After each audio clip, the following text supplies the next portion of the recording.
Hello, everyone, and welcome into the Grip Locked preview of the Dynamic Discs Open at the same home but a new home. Champions Landing. Champions Landing now. The Emporia Country Club has been rebranded to Champions Landing. It was previously known as Emporia Country Club. It'll be interesting to see this course. I like the name. Really interesting to see the course maintenance this year and as the course progresses and years go on with it under new ownership of Jeremy Rusko and team now, because I don't believe it's still planned to be a golf course, if I remember correctly. No, I think it is. Oh, never mind. I think there is going to be golf. I can't. Well, that's not the main focus. I think it's supposed to be a complex, and I think it's going to evolve a little bit because I remember him saying. I think ultimately he did say like golf, disc golf, pickleball, like all these things. I know he wants it to be a multi-sports complex, and I think he's going to build baseball fields, that sort of thing. But it was a 9-hole golf course. Yeah, I think they're going to downsize it because I also think eventually the disc golf course is going to be redesigned more extreme than it is right now. It will be interesting though, like how much of the golf staff is still on right now, like how manicured is it? And cutting fairways is one thing, but like, you know, and a lot of this doesn't even have to do with the disc golf course. It's more so the appearance. Yeah, it's the optics. It's not going to play. Like, will the golf green just look kind of dead and chewed up? Well, I did find it interesting hole 1 this year because there were some mostly minor changes out there on the course this year. But like hole 1, for instance, I thought it was interesting. The golf green's not OB this year. It was OB last year. I don't know if that points to anything or if it's just for the hole to be because it's not a golf course primarily now. They don't care about the greens getting hurt a little bit. Probably, yeah. But I found like that interesting. From what I've seen footage-wise, it looks green. Like it looks like it's been. Well, it's April. Yeah, everything's green. As I'm saying, like at least it looks like right now, like it looks pretty out there. I've seen a lot of people throwing certain holes on Instagram and whatnot, and like it still looks same. And we wouldn't see long-term effects. No, that's what I'm saying. If this they were year, negative for a long time. And then next year, and then next year, and then like 5 years from now is when it'll be really interesting to kind of see what this course looks like. But like I was saying, it's mostly minor changes. Some of the OB turned to hazard. Some of the OB moved slightly, but the only real, like the drop zone on 16 moved to on the island instead of throwing from across the island. And like there's changes like that will affect the course slightly, but it won't really affect it drastically. Hole 18 is the only really big change I noticed looking through the caddy book. I would disagree. I think 16 is a massive change because it now means that... But it's a stroke. Right, but it used to mean the fact that they made, and we'll talk about hole 18, they made both of these changes down the stretch. It's going to decide the end of the tournament. Like there's a good chance it will because the old hole 16, if you go first and you throw in the water, that person, all they had to do to hit the island, and they're laying up and beating you. Like that's just the reality of what's happening. They can just chuck it to the back wall, lay it up, tap in, and they just gain a stroke on you. Now, if you chuck it and hit the back wall, and the person before you hit the water, you're not looking at it like they now potentially have a much better chance of tying you on the hole. Though. Right, but I'm saying they have a way higher chance of tying you on that hole. Now, here's an interesting thing. With the old drop zone, I'm sure there's more players, but the player I remember historically, like the only make was Ricky. That one year he drilled it, but I'm sure there's more. Usually a few each year. That was a notable one. With the putt, if you go in the water, pretty much everyone's running the putt because it looks to be like a 30 to 35 footer at the water. I have to see it like clearly because in my opinion, if it's a 30-footer at the water, that's too close. That's what the caddy book shows. But I don't think it can be in the circle though. Drop zones. Is that even? And it looked like it's right outside. Like so it looks like it's so let's edge. say it's 34 feet, like circle's edge. I feel like that. I'd like to still see it be like. I like the idea that if a player needs to run it, they have the option and it's doable. Like that's fine, but I don't like the pros are too good at that putt that I don't like giving them like let's say a 70% chance of saving par. Well, what's interesting if your best pros are making 70% of the 34 footers. I agree. I don't like the location of it, but I'm gonna play devil's advocate for a second here because this is like their dream scenario. That's what I was gonna say. Yeah. It is interesting that I throw onto the island. I have a 20-footer for my 2. You miss the island. You now have a 35-footer for your 3. Well, you want to hear my run dream scenario? Boom. OB into the water. You now have a tap out 5. Yeah. I have a 15-footer for 2. I just gained 3 strokes. That wasn't possible before. Yeah. It does bring more 3s into play, which is why I don't like it because for the best putters in the world, the best players in the world, they're making that putt enough that it's like if they play 4 rounds out there and they go OB twice, they're probably making. Now, to be fair, wind typically comes off the water. If they're putting that into a headwind, it'll probably just turn it. It is a scary putt. Actually, what it'll probably turn into is just almost a guaranteed 4 a lot of the rounds. My dream it's scenario, always a guarantee 4 because if you're laying up from on that island, you're putting it under the basket. And you can have a 4 every time you want on that hole. Yeah. But realistically, you should have had a 4 every time you wanted with the old drop zone too. My dream scenario is that if you throw into the water, you pick up another disc and you throw again. Yeah, or if you have to do a drop zone, walk about 20 feet to your left, drop it, throw from there. Like I want to see them have to cross the water on the difficult shot because it's not the hardest shot in the world. It gets a lot harder when the wind picks up, but yeah, that's how if I'm having an awesome island hole, I want to see it play out that way. What I would like is like I understand hole 17 at USDGC, like it's gotten softer over the years. Before you just emptied your bag, now you you throw like 2 or 3 shots, then you go to a drop zone on the island. I wouldn't mind almost that model here, where you throw a tee shot, you miss the island, you re-tee. Okay, you missed the island again. If you miss it a second time, you now proceed to a drop zone that's like 150 feet across the water. Yeah. You miss that, now you proceed to the old drop zone. And then you're there until you're safe. Yeah. Where like someone could take a 6 or an 8. It's just exciting. I love that. It builds a lot more pressure when you know that at some point I'm going to have to cross this water. Like you just have to get it done. And the fact that you're losing discs at the time you're doing it. Okay, now I'm on my first choice disc. Now I'm on my second choice disc. Now I'm on third. Like I think that's just so exciting. And I know that there's dumb PDGA rules that don't allow it to be as perfect as we want. I think they should change that.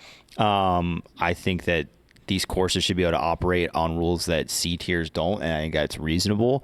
But I don't know. Yeah, I think the new drops, it'll be interesting. I'm sure it will provide suspense because, you know, if your favorite player is the one that threw in the water, you're going to be like, well, they still have a chance. So, I mean, there's suspense in that regard. But you're going to feel a little bit robbed if, like I said, scenario plays out where your favorite player is the one that got the island, and he's not really given any advantage for that because, you know. Well, he still has a putt for a stroke.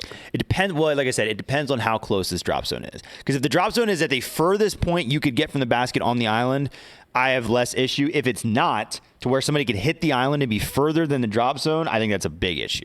I think that you should. I think it'll be judging solely on the caddy book, which we saw the caddy book on 18, not accurate.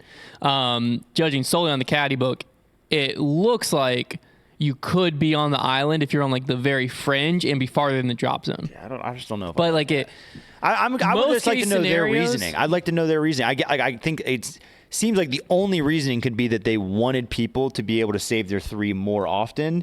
And I'm wondering if it's. I'm wondering if threw it in the water. Like, well, what I'm saying is, I'm wondering if the logic was from the old drop zone, 5 was basically never in play. From this drop zone, a 3 and a 5 are in play. Because like it's close enough that people. I disagree with this logic for drop zones, but it's like hole 8 at Maple Hill, where it's close. I mean, I know hole 8's farther than this, but it's close enough that people will want to run it, and they're running it at the water. Hole 8 is like a 45 or 50 footer, I think, at Maple Hill. Oh, you're talking about the drop zone. Yes. Okay. Yeah, I'm saying I think that's almost the logic here of like you're welcome to run it. But if you miss this, you're almost guaranteed in the water. I think on a par 3 that is not super long and it is a stock shot, only the difficulty that is brought into it a lot of times is the pressure of the shot. Yes. I think on a hole like that, it is perfectly okay to say you missed unless you do something stupendous, you're taking bogey. Like that to me is so fine. I'm so okay with that. I didn't mind the old one. Like, you had a chance, just a very long outside chance. Like I said, the best putters in the world, if the wind was down, you know, they have probably a much better than 50% chance of saving their par. And I think it should be lower than that. Well, I think because the reality here is if Ricky Wysocki has a 2-stroke lead. Because you're not in the rough. You went in the water. Or like a 3-stroke lead, like. Let's say Ricky has a 3-stroke lead. There is 0 chance, unless he tries to lose it, that he loses it on that hole. Yeah. Which is fine. It's okay. But if the drop zone was re-throwing across the water and you're like throwing till you make it, now that hole becomes way more interesting. Because right now, a shot goes in the water.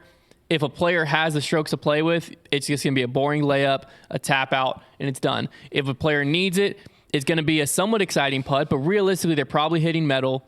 They're either making it or it's dropping, tap out, it's done. I don't think it really accomplished what I would imagine they're trying to accomplish, but we'll have to see it play out. Worst case scenario, it plays out where the person in the lead throws a bad shot, goes in the water, hits the putt, the other person is farther away on the island, misses the putt, they stay tied through the hole, even though one person made the island, one person didn't. That's about the worst case scenario. Yeah, I would not enjoy that. Like I said, it's when you introduce a water island hole, the penalty of water should be almost always bogey. You have a little chance of saving your par, just a little one, not a 35-footer wide open at the basket. Yeah. Now the main change to this course. I understand there's water behind it. I understand that, but it doesn't change the fact that the best it's still an open 30-footer. Like, yeah, it's still wide open 30-footer. And it might be 40 in or 45. a scenario where we're basing this on the caddy book. Right. But in a scenario where you have to make it, the water does not matter behind it. It's just you in the basket because you're not thinking about that. Now, if you're Andrew Presnell, it might. 45-footer, not only is there water behind it, you only got one putter. That's true. That's a good point. Something to think about. Yeah. Main change here, like design-wise, main change is hole 18, MPO and FPO from their same tees, but now the green is across the water on an island. From the caddy book, I was really excited about it. I watched it on video. The island's way bigger than the caddy book depicted huge. because the caddy book depicted it as basically the circle. And I'm like, that's fascinating. Like, that could be really tricky. Looking at it, it looks to be like maybe a 60-foot circle almost. I think it might be wide, very wide. Yeah. My thought process is a par 5. If people are not enticed to go for the 3, which I can't decide if they will be because I haven't been able to see enough footage on it yet, and there is trees that kind of block the corner. So if people aren't enticed to go for the 3, then I think that it looks like a really easy 4. Yeah, it seems like and we actually had a guy who played for Emporia State talk to us about it. He's playing in this event. He said, like, he's a 970 rated player and he did not have a ton of trouble making. He was like, I had not a ton of trouble making the 4, and the 5 seemed like it would be a cakewalk. So I think if guys play it smart, it's going to be a pretty easy birdie. I don't really... we'll have to see how it plays out, but I don't know if it's scenic, but I don't know if it's going to be super effective. I think they could have tightened up the island. I don't mind the change. No, it's a good but concept. I don't know if the change increases the scoring separation. Well, that par 4 was hard. Sense. That's what I'm saying. That par 4 was tough. But to be fair, the par 4, OB was absolutely in play on that approach. If you went for birdie, I would say 3, 4, and 5 were all in play on that par 4. I think on this hole, 3, 4, and 5 could once again all still be in play. That's what I'm saying. Is I don't know if it increased the scoring separation. It's just going to depend on. It might. The only thing this hole might have done that I think could be negative is I think basically just 3, 4, and 5 are in play. A 6 is in play. Maybe if you go for it. That's what I'm saying. I don't know. Where do you if you go for it? I guess if you're trying to make a 4 and you go OB. The guys. I mean, it seems like if you lay up the shot. If you're playing your third shot from a decent layup, it just seems like that across the water is really simple because that's how you would take the 6 is messing up that shot. Yeah. So that's what I'm saying is I don't know. The island just looked pretty forgiving. It was deep. The basket wasn't super tucked to the water. It is an elevated basket. So I guess, if there's wind, the putting will be a little more tricky. You might see more missed 25, 30 footers. But yeah, it'll be interesting. I mean, it'll be scenic, and if they can get the crowd to surround that island, it'll be sick. But that's the other weird thing is I've been on this property, and the bridge, you use the bridge of you have a bridge to the island on 16, but then there's one main walking bridge that's the T of 18. You watch people tee off and you walk across this bridge. Yeah. But now it's almost, unless they put another bridge in that I don't know of, which they very easily could have. Obviously, it's under new ownership. Then I think you'll use that bridge again. So I don't know if spectators will cross the bridge and cross back. That was also the bridge you walked across to get to the parking lot. So I don't know if need more bridges. If there's I don't know. It'll be bridge crisis. It'll be interesting to see. But what I'm wondering is before there was at least if you went for the 3, you could take a 5, which I think that stays the same. But what I'm thinking here is most people who throw an okay drive and decide I'm going to take a 4 will take a 4. So I'm wondering if it'll actually reduce the scoring separation because the 4 is a birdie now, which I know par is relative, but there's still a psychological thing of a 4 being par and 4 being birdie, where more players are going to be okay taking a 4 as birdie than okay taking a 4 as par. Yeah. Even though it doesn't matter, it's the same score. Right. So I'm wondering if it's just going to end up creating less separation and just a whole bunch of 4s. It'll just be interesting to see how it plays out. The wind out there seems moderate for Emporia. We're talking 11, 12 mile an hour, but there are some thunderstorm chances on Saturday and rain coming in on Sunday. Weather's been a nightmare so far this year. I'm wondering, because the spring, this is what you're always going to deal with, right? Disc golf we've tested. weird things before. Like USDGC used to finish on Saturday. Spectators aren't a huge revenue source right now. I'm not the biggest fan of what I'm about to say, but because of our current resources, I'm wondering if it would be smart to have events finish on Saturday so that you have the Sunday as a contingency plan. Because right now I feel like they're like, we can't push it to Monday because people have to go back to work. Right. Yeah. I think that you have to figure out a way to get the contingency to Monday. I mean, even if there's nobody there, like let the players play it out. And I'm saying like I feel like players are like there's still a lot of the field. Maybe not a lot of the field, but like they're worried about an extra Airbnb day. They're worried about travel. They're worried about getting back to their job Monday and stuff like that. I don't know. Because like you still want to have that double weekend. I think it's this time of year. It just is going to happen. Maybe it's also a factor of like, why are we playing in Emporia, Kansas in tornado season? Right. Well, that's what I'm saying. If you swing into the Midwest a little bit at this time of year, it's going to be unpredictable. I mean, people talked about that with Illinois. They were just like, yeah, this is just what Illinois weather does this time of year. There's so many things at the Pro Tour I feel like just can't really work around with budget, schedule, where they're trying to accomplish. It's difficult. Hey, and the good news is we avoided it at Champions Cup. We got to see full tournaments, so it hasn't been a huge deal. And it's scattered thunderstorms on Saturday, so we should avoid it here. We've only really seen it a few times historically. Yeah. So it might not even be a problem. But let's get into some storylines here. Last year, this was a tournament that Parker Welk took it down in one of the most surprising finishes of the year.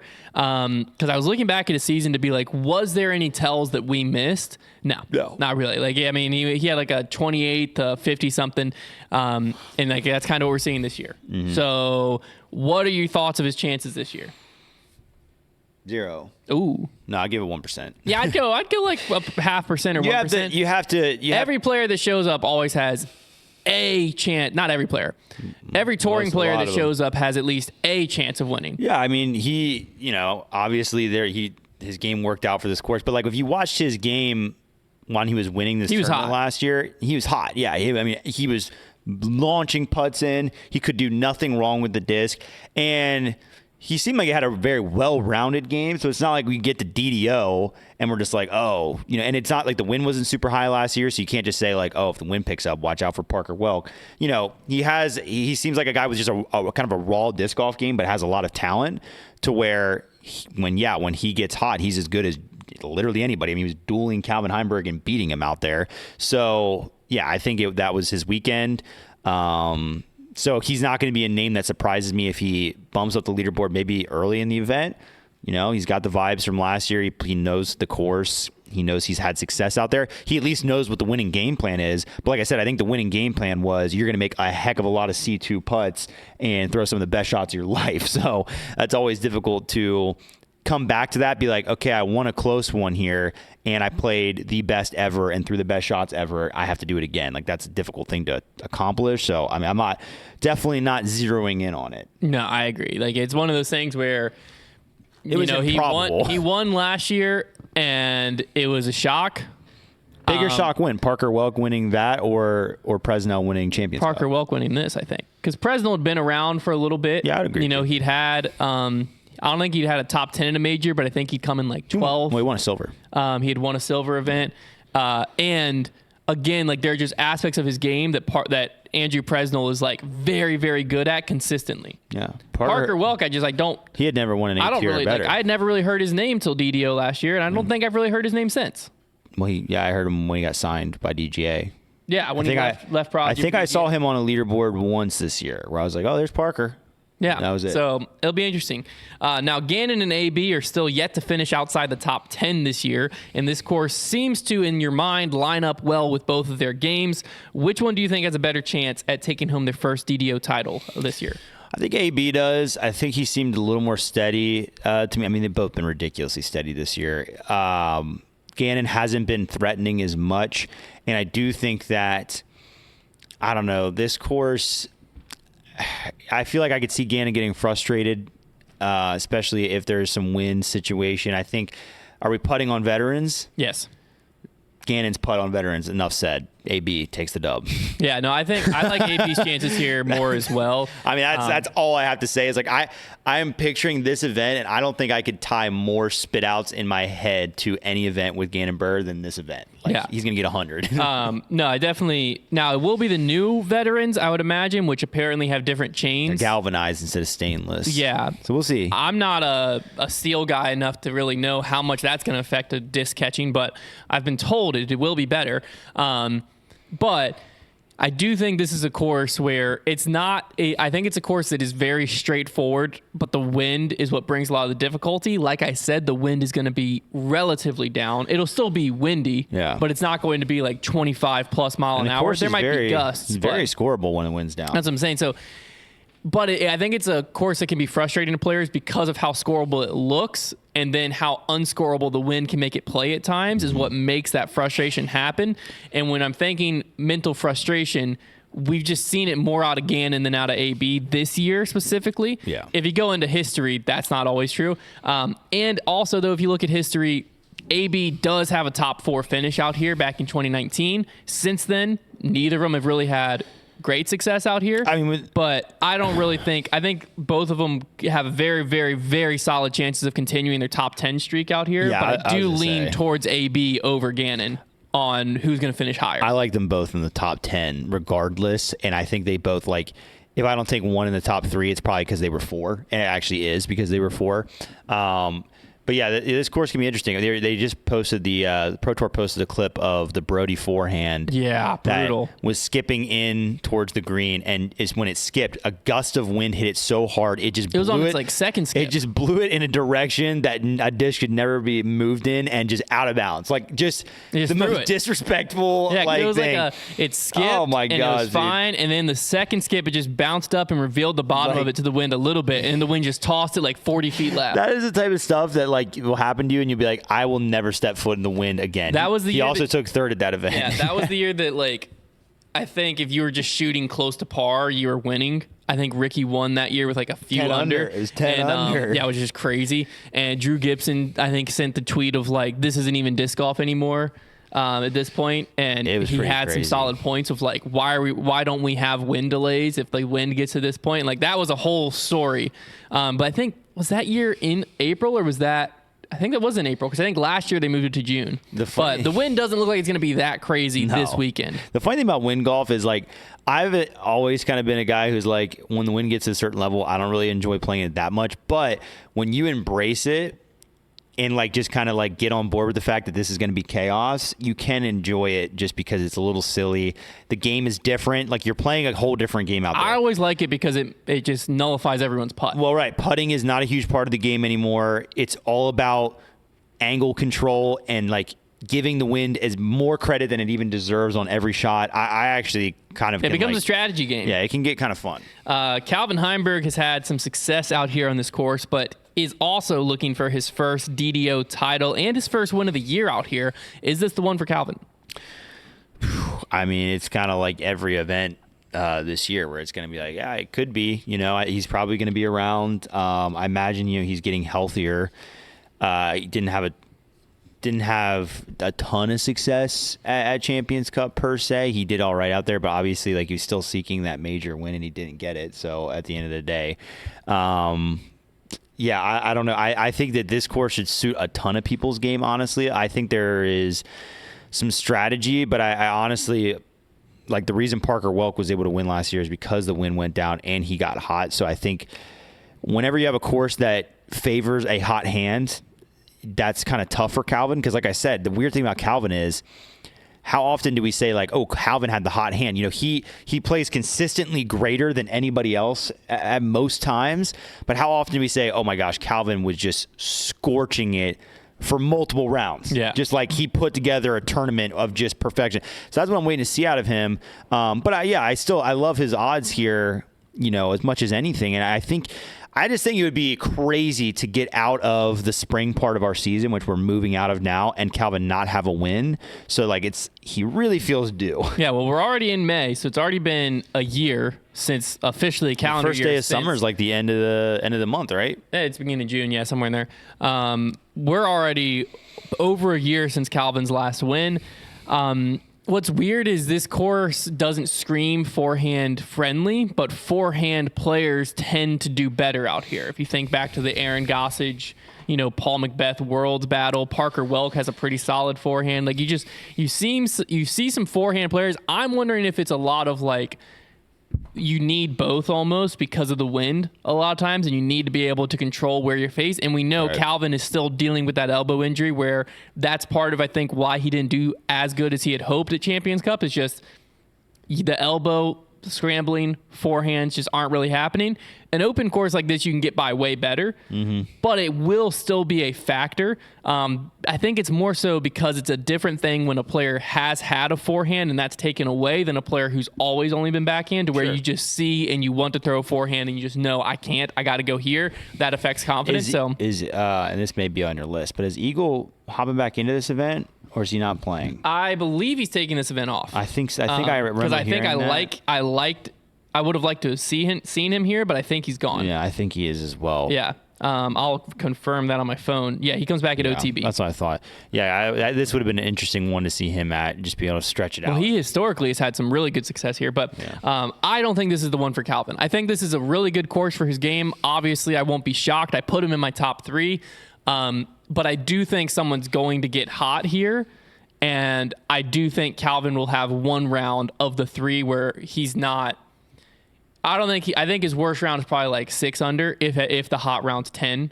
But I think someone's going to go like 10, 9, 10, or they might even go 10, 10, 10. Because Ricky's won this event at 30 under before, I think. Or someone did. Parker won at 31. Yeah. Paul won this event, and I think it was a 4-rounder, but it was at 42. Yeah. So like that's what I'm saying. I think Calvin ends up being a few off pace, but I think it's in that Calvin fashion where he gets in it too little too late. That's what I think is going to happen. Pretty tough to say that you're going to win this tournament with a round worse than like 6 or 7 under. And if you're that low, you're going to need to have a really good one. Yeah. Now, Ricky is coming off of back-to-back top 3 finishes and looking for his first win of the year. He has a little bit of home field advantage, this being the home of dynamic discs, obviously, and has good history out here with a Worlds win and a DDO title. Do you think he's the favorite coming into this event, or where do you put him?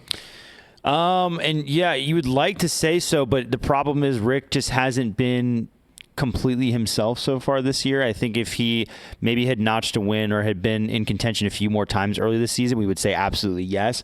But you can't necessarily go into an event saying that, I don't know, saying Ricky's a favorite right now just doesn't really add up for me, because I've still been waiting to see his best stuff. I think that he certainly has got to be high on that list, but I don't know. And I think this is an interesting one because we've had enough time now for Gannon to cool off, AB to cool off. Antla's still been around, but like a lot of the certainty we had at the beginning of the season where it was very easy to pick out favorites is gone now, to where now you can kind of digest things. And I think that helps Ricky's case and probably pushes him closer, because it's not as easy to just be like, well, it's going to be AB or Gannon or, Kyle Klein or whatever. So I think he's got to be up at the top of that list, but I still wouldn't call him the favorite. He's not my favorite. Well, I'll put it that way. He's not my favorite. I really like Ricky out here. I think it's hard to have a favorite this season, because really with this course more than anything, because it's just like, I mean, if we were headed to Music City or like an OTB Open type course after AB had just won 3, like then I would say he's going to be the favorite. But like that's not the situation we're in right now. Yeah, so I really like Ricky here. I do think for a player like Ricky, being at Dynamic Discs headquarters, having so many people he's close with that believe in him, that are hyping him up this week, I think a guy like Ricky really feeds off of that. And again, he does have good history here, and the back-to-back top 3s, I think all that is pushing Ricky in the right direction. But the only thing that discourages me is at Champions Cup, he came out really hot that final round. It looked like vintage Rick, and then he sputtered. If he had held on to that, he had a chance at winning the thing. Obviously, he still came in third, a very, very, very solid finish in a major. But I would have liked to have just seen him been able to hold his foot down on the gas a little bit more. I think he's going to be able to do that a lot easier here than obviously at Champions Cup. So I don't know if I'm going to say he should be everyone's favorite, but I really, really like him at this event. Another player that always is like following Ricky right behind or right in front, depending on the year, is Paul McBeth. He has a super good history in Emporia with 5 wins at this event / GBO. Also had a Worlds win here, but he didn't play last year. And then in the crazy wind year of 2022, he came in 51st. What type of expectations do you have for Paul out here? I think they should be pretty high. I mean, he's had success at this course, and I think he's now strung together back-to-back events with some hope, in contention to win, and then at Champions Cup at times in contention. And that course just did not promote foot on the gas golf if you had to play it. That's, it's the reason Ricky sputtered. It's the reason Paul sputtered. It's like, if you were having to play aggressive, it's almost like sitting at the blackjack table, you get hot, you make 5 birdies in a row. You have to decide right then and there, okay, I'm up 5 strokes. I need to stop playing that style of golf before it blows up in my face. And a lot of guys just didn't decide to do that. And maybe that wouldn't have been enough anyways, but that's kind of what happened to them at Northwood. So I think Paul, I expect to see him in the top 15, and it kind of in the mix again at this event. I think things have been trending upwards for him in a positive direction. I hope he can continue doing that, because he can really change the narrative if, from here on out, he can continue to string really good events together, especially as we move closer and closer to Worlds. Yeah. If he can keep building that resume, maybe he snags a win. Who knows? If he doesn't run into a flaming hot Simon Lizotte, he might already have one. And, I think his season, just the last few weeks, have changed a lot about the way I perceived his season. He's really kind of a fringe win potential guy for me right now, whereas before I wasn't even considering him. No, 100%. Because if you look at his season, it started at 52nd at chess.com, 64th at Waco, 22nd at the Open at Austin, 57th at Jonesboro. But then the last 2 weeks, he's went 2nd at Music City, 10th at Champions Cup. So coming into another event that has history on tour, there's not a lot of changes to the Emporia Country Club other than the name, realistically. So he's going to be comfortable out here. He's going to know this course. I think all of that plays in his favor. I think that the more he can get to places that he's comfortable, that he's confident in, and the more he can keep proving to himself and to everyone else, why aren't you saying my name more often? So I think this could be a sneaky one that Paul could walk away with the win. I don't think he's the favorite. I definitely think that there's enough guys that this course suits their games better in front of him. But I really expect him to be kind of top 10 here. I really expect him to kind of get himself into the conversation, maybe make an appearance on a lead card. And if things fall the right way and his putt gets hot, especially if his Circle 2 putt, he can find that and it gets really hot, then he could easily push some people aside and walk away here. And if he got a win here, that could really change the narrative of his season, because, obviously the European Open, now that Paul is the last 2 weeks played more Paul-style golf, more in contention, what you expect. He's now becoming another player you're going to be thinking of for the European Open. He's been a guy you're thinking of for Worlds the whole time. And when these majors start rolling around, if the more Paul can kind of hang around the golf he's been playing the last 2 weeks, the more he's going to become the favorite going into those events. And if he could notch a win here, that's especially going to be huge for his confidence and the fan base's confidence in Paul. Yeah. And disc golf's just better when Paul McBeth's in contention. So I'm expecting this to be a weekend where he is in contention. It'll be very interesting to see there. Now, are there any other players that you have your eye on this week? Yeah, I think there are just a lot of players that can win out here. Honestly, I think it's wide open. So I look to other guys who have had good seasons so far. I mentioned before Antela, Kyle Klein. Is Antela still in town? That is a good question. He might have gone to Europe. If not Antela, then Kyle Klein would be the first one I would look to. I also just think this is a track that hasn't changed a lot over the years. So if you know how to navigate it, and especially if you've had really good success here. He is not. He is headed home. He had one. Okay, so Kyle Klein, that's a bummer. But I think that, Matty O is a player I think of, played well last year. Alden Harris also had a really good event last year, but kind of been waiting for him to break out a little bit. I'm somebody I have my eye on that I'm just waiting to do something right now is Isaac Robinson. His brother's been playing well. I think this is a course like Isaac Robinson. His game should just work out here. I think he just needs to set his sights somewhere different right now. Just be like, okay, I'm going to go out there. I'm going to play clean golf, just execute the shots, land where I need to, and see where I end up. And I think if he just can focus on that, not get caught up in any narratives. He had a huge season. I'm sure he's under a bigger contract. He's got probably all these things going for him, and there's pressure associated with that.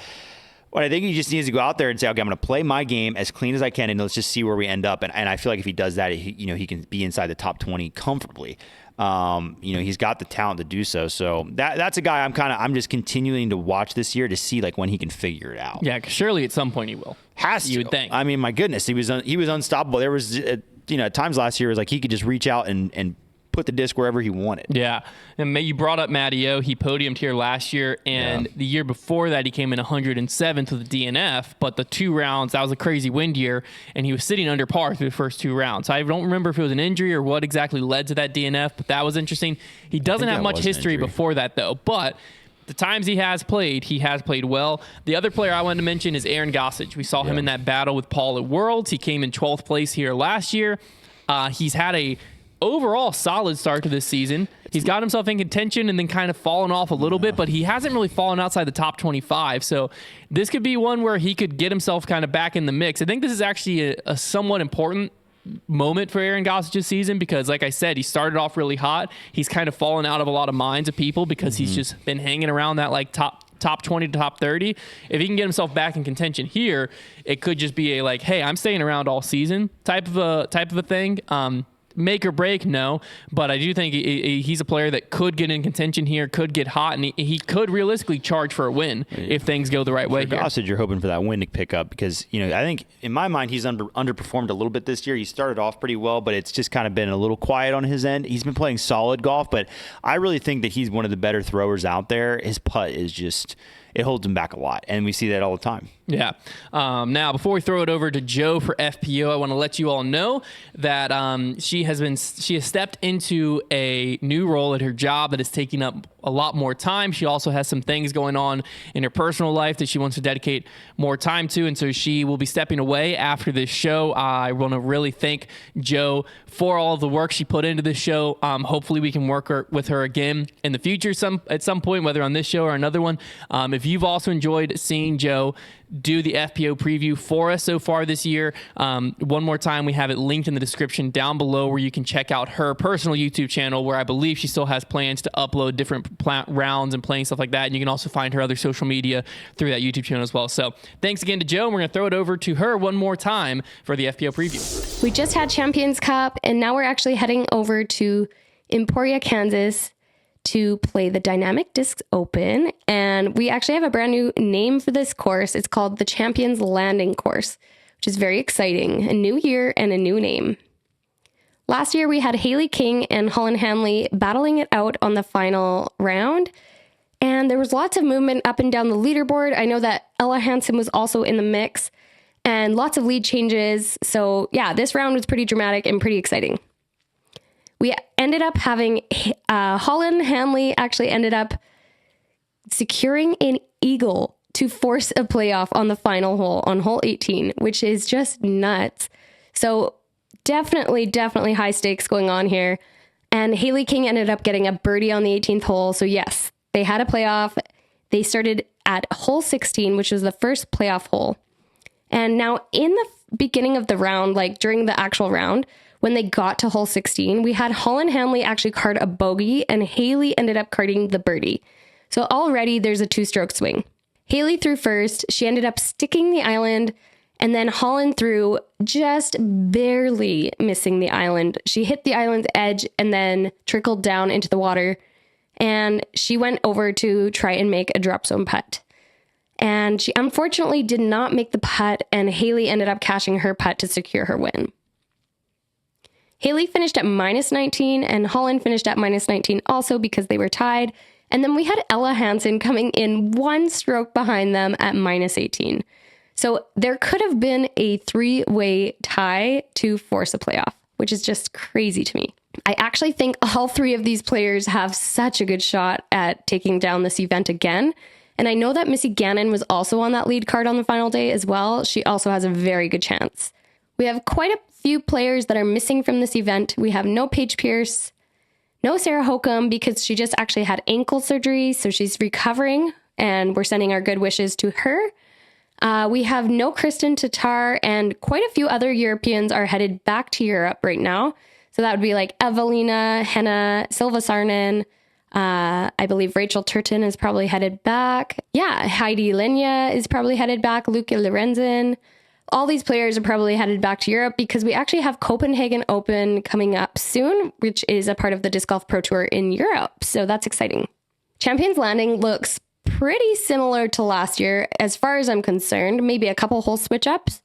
and maybe different pin placements. But yeah, as far as I'm concerned, it's like relatively the same. The front 9 is when you want to secure your birdies and maintain getting those pars. And the back 9 is when you want to avoid the bogeys and just continue to save par, because the birdies are a little bit trickier to grab in the back 9. But yeah, this weekend looks really good. I'm wondering, will Holland, will Ella, and Missy, and Haley, will they all be on lead card again? Will they all be trying to fight and battle for the win? Or will we have a brand new leaderboard? I wonder, and I'm definitely going to tune in to find out. I hope that you do too, and back over to you guys. Yeah, as Joe mentioned, I think this weekend's going to be very, very interesting in FPO because we've lost pretty much all the international players. A lot of players. We even just saw Niklas in MPO, or Niklas, I think is how you're actually supposed to say it. They're heading home towards to Europe for the to get ready. I think a lot of them are playing the Copenhagen Open and some of these European swing events. So for FPO, we lost a huge chunk out of the top of the field. We just saw Evelina Salonen win a major, gone. The player that was next closest to her that hit that big eagle, Henna Blomroos, out of there. I believe Silva Saarinen out of there. I think even Rachel Turton, she's British. Pretty sure she's out of here too. Kristen Tatar gone.